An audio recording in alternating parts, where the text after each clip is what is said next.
இயேசுவில் எனது அன்பிற்குரியவர்களே, உங்களுக்கு என்னுடைய இதயம் கனிந்த வாழ்த்துக்கள். வணக்கம். இன்றைக்கு நம்முடைய சிந்தனைக்கு கொடுக்கப்பட்டுள்ள பகுதி யோவான் நற்செய்தி 14வது அதிகாரம் 27 31 வரை.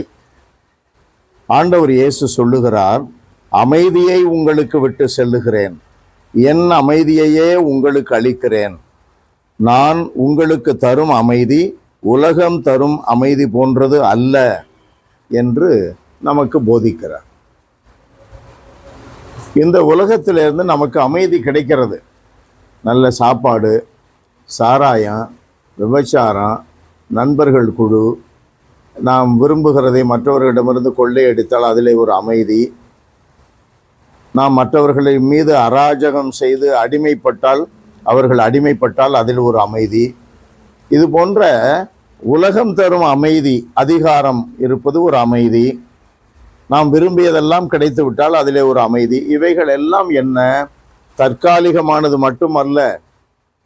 எடுத்த எடுப்பிலேயே ஒரு அமைதி வரும், அதன் பிறகு அது புயல் தாக்குவதை போல தாக்கும். இருந்த அமைதியையும் நாம் இழந்து விடுவோம். காரணம் என்ன?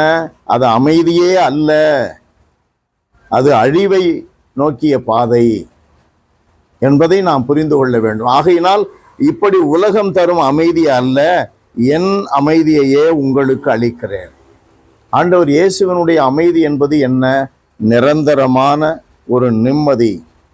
கரடுமுரடான பாதையாக இருக்கலாம், கஷ்டங்கள் நிறைந்த வாழ்க்கையாக இருக்கலாம், மற்றவர்கள் நம்மை இழிவுபடுத்துவதாக இருக்கலாம், நம் மீது அதிகாரம் செலுத்தி அராஜகம் செய்து நம்மை அடிமைப்படுத்துவதாக இருக்கலாம்.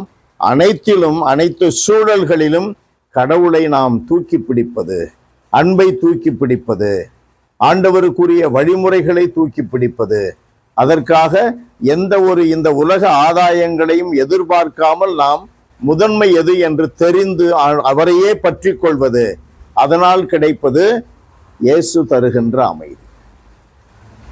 அந்த அமைதியில் நமக்கு கலக்கம் இருக்காது. இயேசு உடனடியாக சொல்லுகிறார், உள்ளம் கலங்க வேண்டாம், மருள வேண்டாம். எப்போது உள்ளம் கலங்காமல் இருப்போம்? அந்த உண்மையான அமைதியை அணிந்து கொள்ளும் பொழுது, இயேசு நமக்கு கொடுக்கின்ற அமைதியை நாம் அணிந்து கொள்ளும் பொழுது நாம் கலங்காது இருப்போம்.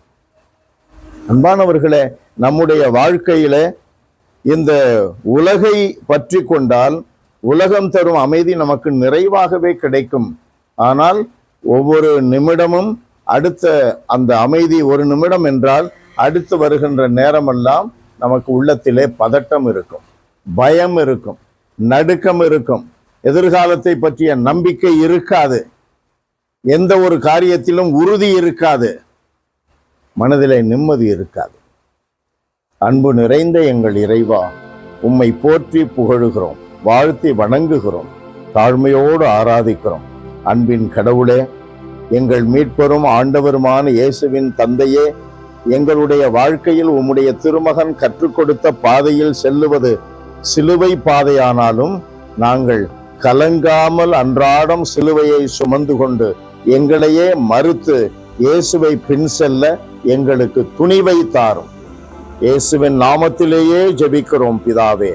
ஆமென், ஆமென்.